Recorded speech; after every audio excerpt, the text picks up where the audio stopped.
Salut, c'est l'Astangel et bienvenue sur Real Actu Gaming. Alors on se retrouve aujourd'hui pour une nouvelle vidéo, cette fois-ci consacrée à God of War. God of War qui sort le 20 avril prochain. Et je vous propose aujourd'hui une première vidéo consacrée à God of War et son système de combat, mais aussi au système de crafting et son arbre de compétences. Alors avant de démarrer et d'entrer dans le vif du sujet, je vais vous demander naturellement, si vous n'êtes pas abonné à la chaîne, de vous abonner en cliquant sur le bouton s'abonner naturellement. Et puis de ne pas oublier de cliquer sur la petite cloche afin de voir les notifications de la chaîne. Je publie des vidéos tous les jours. Et si vous voulez avoir un maximum d'informations sur God of War et les jeux les plus attendus, n'hésitez pas évidemment à vous abonner si le contenu de la chaîne vous plaît. N'hésitez pas également à partager et à liker. Voilà, ceci étant dit, on va pouvoir commencer à parler de notre ami Kratos. Alors comme je vous le disais, beaucoup de changements dans ce nouvel opus, à commencer par le positionnement de la caméra. Mais ça, j'y reviendrai plus loin dans la vidéo. On nous propose dès le départ 4 niveaux de difficulté, mais attention, le mode normal est déjà bien compliqué. C'était peut-être pas la peine de commencer par un autre mode que celui-là. Après, à vous de voir, mais sachez que le système d'orbe a disparu, et ce qui permettait en fait de récupérer de la vie quand on ouvrait un coffre, ça a disparu. Maintenant on récupère d'autres choses dans les coffres, on le verra, et on récupère beaucoup moins de vie, donc automatiquement ça joue beaucoup sur la difficulté, donc commencez plutôt le jeu en mode normal. Alors dès le début les combats sont vraiment brutaux, dynamiques, c'est extrêmement brutal, même si on n'a pas débloqué de mouvement particulier, hein. Dès le départ on est sur du Kratos pur et dur, ça il n'y a pas de souci à avoir là-dessus. Il y a évidemment une pléthore de mouvements qui viendront s'ajouter, hein, comme d'habitude à la palette de ceux qu'on possède au début, hein, puisque au début on a vraiment le minimum, et au fur et à mesure que vous allez explorer le jeu, puisque le jeu est un peu plus ouvert que les précédents, c'est pas un monde ouvert, hein, mais c'est plus ouvert et plus propice à l'exploration, vous pourrez récupérer ce qu'il faut pour pouvoir débloquer donc d'autres mouvements, d'autres capacités, à l'aide évidemment des coffres dont je vous parlais précédemment. Plusieurs finishes sont également de la partie, selon les ennemis que vous allez rencontrer. Il y a un arbre de compétences qui nous proposera pas mal de talents, ainsi que beaucoup de mouvements donc à débloquer, ainsi que des attaques de zone, parce que vous le savez, dans les God of War, on est souvent confronté à une ribambelle d'ennemis qui se jettent sur nous, donc les attaques de zone sont quelque chose évidemment d'indispensable et à débloquer assez rapidement, même si le prologue du jeu ne nous offre pas énormément de combats de masse, entre guillemets, j'ai envie de dire, tout en sachant que le prologue est véritablement bien fait. Il a une durée de vie d'à peu près 2h30, 3h en gros, et il vous permet de découvrir tout ce que le jeu a de nouveau, et de manière vraiment claire et très agréable à parcourir, en plus de manière très joliment réalisée et mise en scène. Alors la caméra, comme je vous le disais, est beaucoup plus proche en fait de Kratos qu'avant. Ce positionnement est très similaire en fait à Hellblade. Pour ceux qui y ont joué, vous savez de quoi je parle. Si vous connaissez pas, jetez un œil au let's play que j'ai fait sur ce jeu, qui est vraiment un jeu excellent. Je vous mettrai les liens sous la vidéo. Ce positionnement ne nous permettra pas de voir en fait tous les ennemis qu'on va avoir à l'écran, enfin autour de nous en tout cas.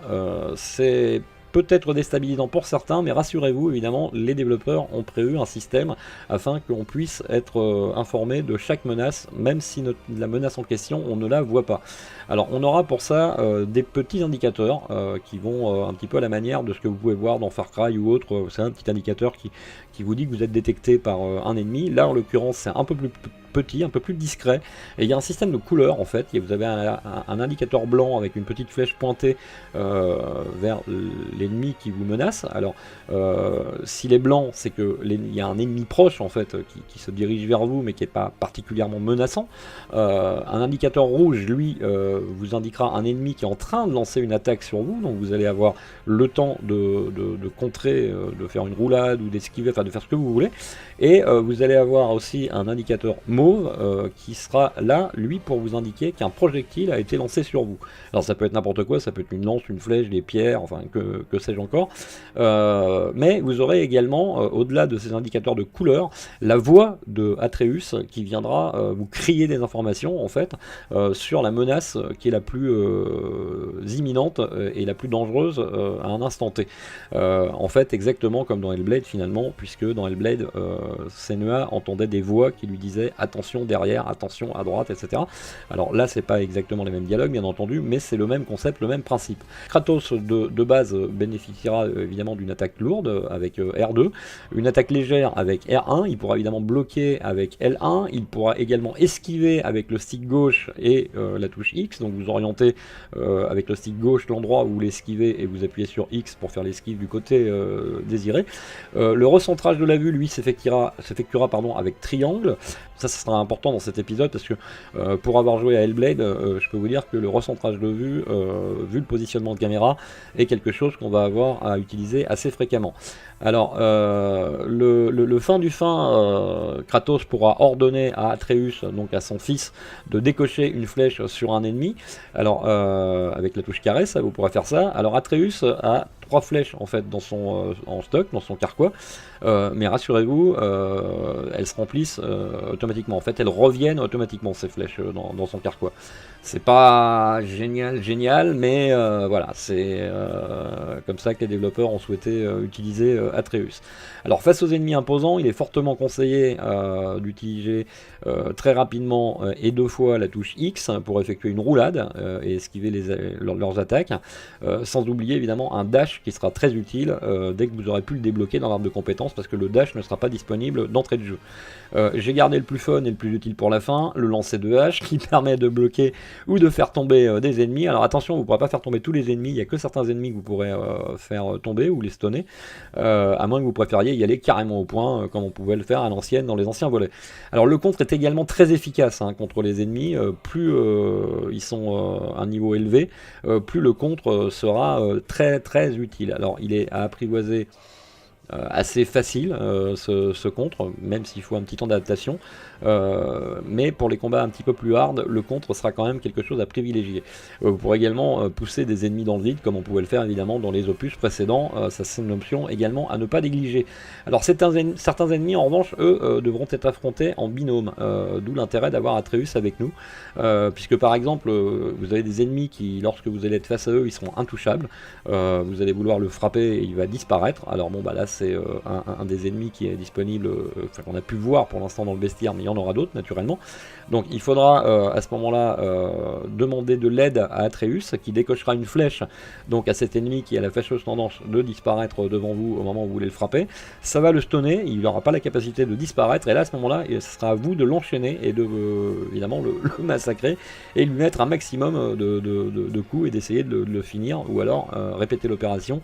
Si vous n'avez pas eu le temps de le finir, une fois qu'il est remis en état, il va essayer de disparaître, redemander à nouveau à Atreus de lui redécocher une flèche afin de l'étourdir et puis de pouvoir vous remettre sur son cas personnel. En ce qui concerne la customisation, l'amélioration des performances, etc., Atreus va jouer un rôle assez important puisqu'il a la faculté de pouvoir lire des runes qui sont disséminées un petit peu à droite et à gauche sur les différents environnements qu'on va parcourir, et à chaque fois que Atreus lira une rune, ça nous fera récupérer des points d'XP.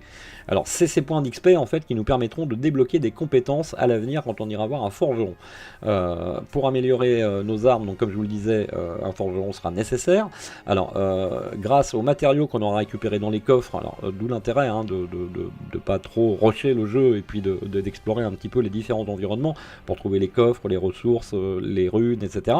Donc n'hésitez pas à profiter au mieux de la direction artistique et des décors qui sont vraiment superbes, les textures sont vraiment magnifiques, et donc n'hésitez pas à profiter de tout ce que les développeurs ont mis à votre disposition en termes d'environnement pour chercher tout ce qui peut être caché à droite et à gauche, parce que vous allez avoir besoin évidemment de quelques ressources pour améliorer vos armures, pour débloquer pour crafter des armes, etc.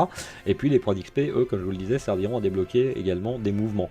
Alors pour augmenter par exemple votre force, vous aurez besoin de certaines ressources. Pour augmenter votre défense, votre vie, pour diminuer le cooldown, parce qu'en fonction des coups spéciaux que vous allez avoir un cooldown qui va être important au départ, et si vous voulez réutiliser ce coup spécial, il va falloir attendre un petit moment, et là en l'occurrence vous avez une possibilité, c'est de diminuer ce cooldown et de pouvoir utiliser ces coups spéciaux plus rapidement, mais pour ça il faut avoir les ressources qu'il faut.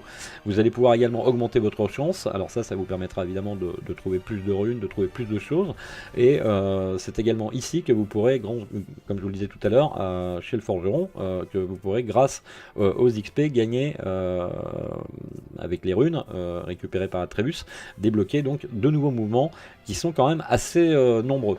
Alors voilà, je vous ai dit un petit peu tout ce que vous deviez savoir sur le nouveau système de combat, sur le crafting, etc.